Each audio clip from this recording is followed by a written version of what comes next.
A imparcialidade e o comportamento inadequado conseguiram tirar do sério até o deputado Joaquim. O deputado Joaquim falou em descaramento. Eu, sinceramente, não imaginava, Joaquim, até caí aqui quase, não imaginava que fosse ouvir isso de Vossa Excelência. Mas é porque as coisas vão se acumulando, elas vão se avolumando, e chega uma hora que acaba que a gente sai do sério. Então, a depender do cargo que cada um ocupa, e guardadas as devidas proporções, a gente vê o autoritarismo crescendo. O autoritarismo comunista. Dizem assim, o comunismo morreu. Morreu nada, está vivo, a gente está vendo ele vivo todo dia. A gente vê um ministro de Estado falando assim, eu não preciso do Congresso para votar a lei, não. Não preciso do Congresso, não. Se o Congresso não votar, o Supremo vai definir. Se o Supremo não definir, a gente faz tudo por decreto. O Estado de Direito está morrendo no Brasil. Isso é lá na esfera federal, é o ministro da Justiça, que falou assim, eu sou comunista com muito orgulho. Mas o comunismo morreu. Morreu nada. Morreu nada. Aí a gente pede uma questão de ordem aqui. Não tem questão de ordem. Como não tem questão de ordem? Tem questão de ordem, sim. Artigo 15 do Regimento Interno. O exercício do mandato do deputado distrital inicia-se com a posse, cabendo-lhe, uma vez empossado, inciso 4, usar da palavra nos termos deste regimento. Artigo 105. O deputado distrital somente poderá falar nos expressos termos deste regimento para, inciso 5, levantar questão de ordem. Artigo 70. As comissões temporárias são, inciso 2, parlamentares de inquérito, como é essa aqui. Artigo 78. Ao presidente de comissão permanente e das demais comissões, como é essa aqui, no que for aplicável, compete 14. Conceder a palavra a deputado distrital que a solicitar. Tem questão de ordem, sim. É o nosso regimento interno. E Vossa Excelência, deputado Joaquim, foi chamado de mentiroso. Pediu uma questão de ordem, não foi dado direito de responder para poder dizer que, não, peraí, eu não estou mentindo.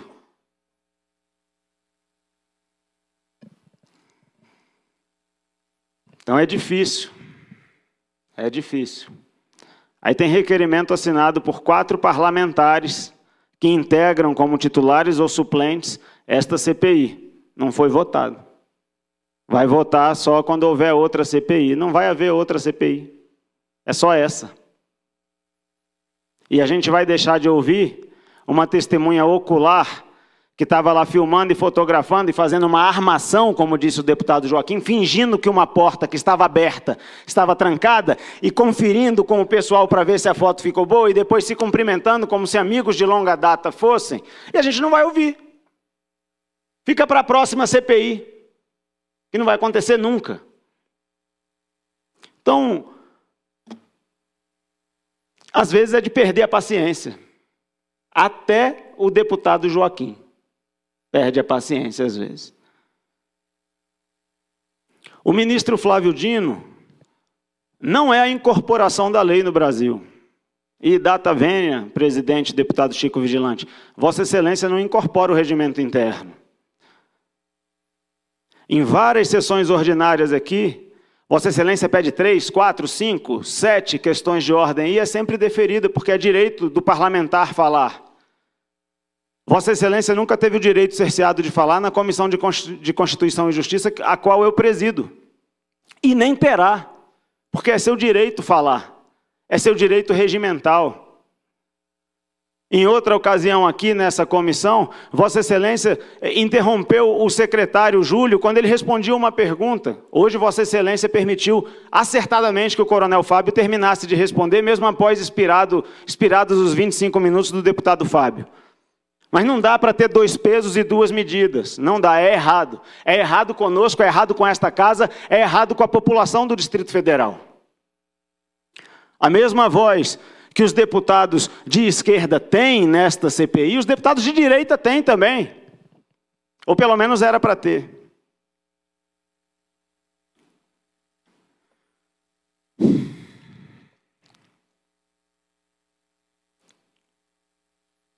Pelo menos era para ter.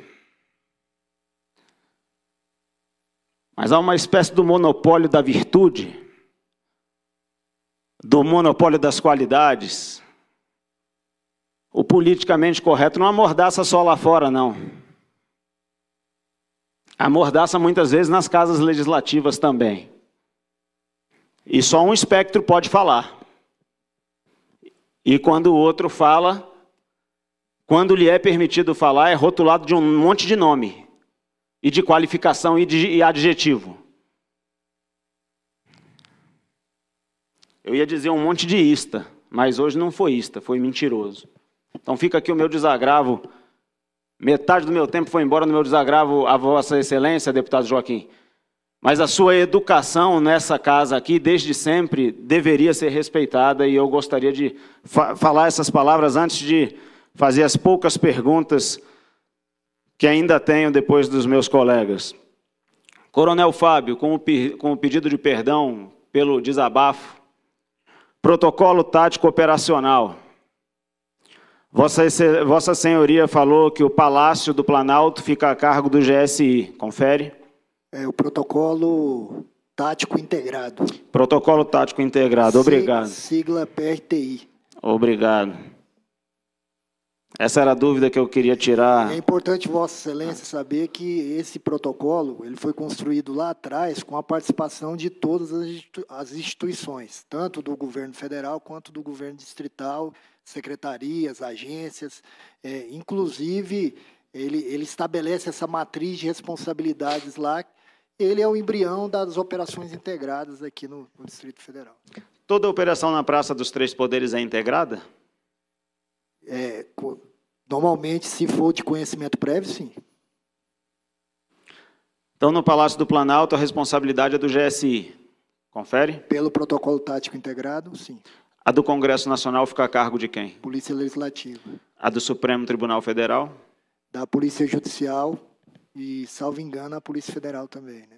E pelo que eu entendi de outros depoimentos e do que Vossa Senhoria está falando aqui, a Polícia Militar tem a missão de conter eventuais manifestações até a entrada desses prédios. Confere? Não é que a Polícia Militar não possa colaborar, mas é importante nas reuniões estabelecer, né, mas eles têm pelo protocolo tático integrado, essa atribuição.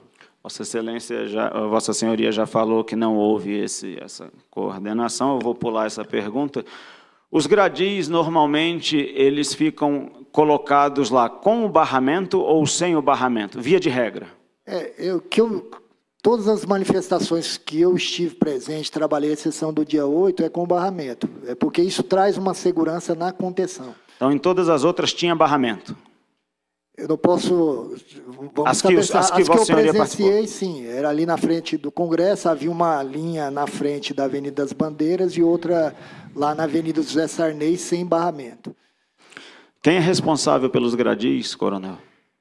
Quem possui os contratos é o Congresso Nacional, é o GSI, do Supremo é o Supremo, do Itamaraty é o Itamaraty. Não é responsabilidade da Polícia Militar? Não é responsabilidade da Polícia Militar.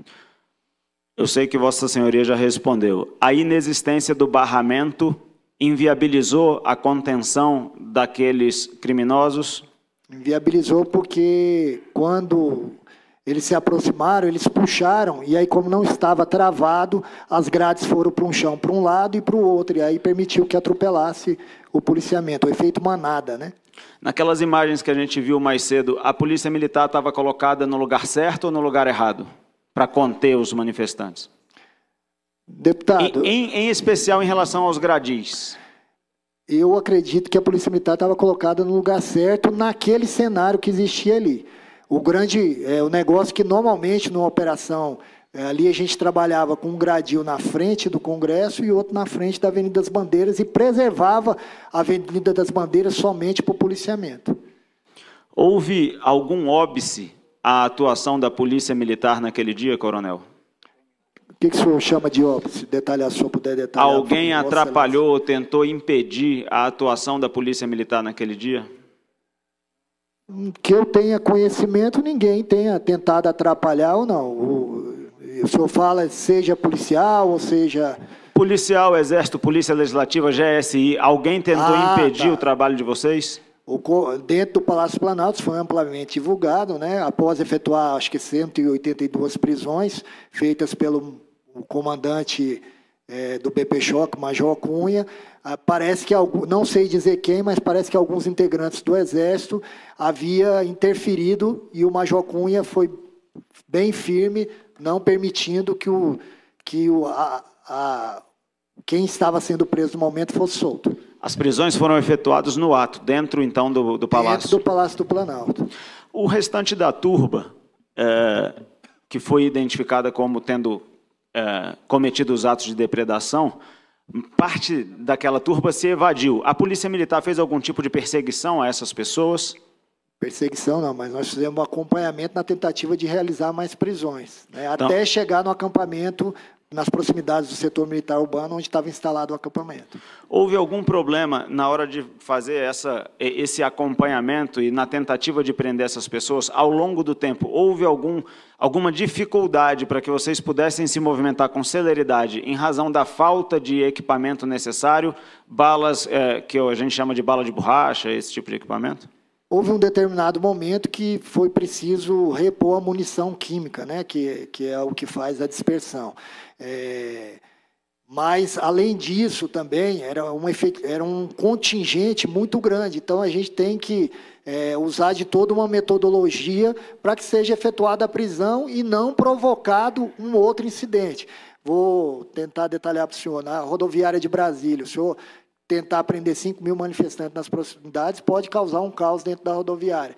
Mas, mesmo assim, em nenhum momento nós, e eu estava compondo lá também, nós evitamos ou ponderamos fazer qualquer tipo de prisão. É que, devido ao contingente, às vezes não sai na velocidade que a gente mesmo gostaria. Eu não vou perguntar nomes, coronel. Algum integrante da Polícia Militar do Distrito Federal desonrou a farda naquele dia? Que eu tivesse conhecimento, eu não presenciei. E se o senhor se refere à desonra, teria... facilitado o trabalho de criminoso, essas coisas? Se eu tivesse conhecimento, teríamos tomado as providências cabíveis. Eu não presenciei. Coronel, eu não vou me meter nas disputas internas da polícia. Eu não tenho a intenção de compreender o que acontece lá, acho que isso é interna corporis. Tenho alguns amigos policiais, perguntei a muitos deles sobre a sua pessoa, não só o seu trabalho, porque o seu trabalho, os 30 anos falam por si só, mas a sua pessoa. E nenhum dos policiais a quem eu perguntei tinha uma vírgula para falar da sua conduta. A gente fica aqui tentando descobrir o que aconteceu, o que não aconteceu,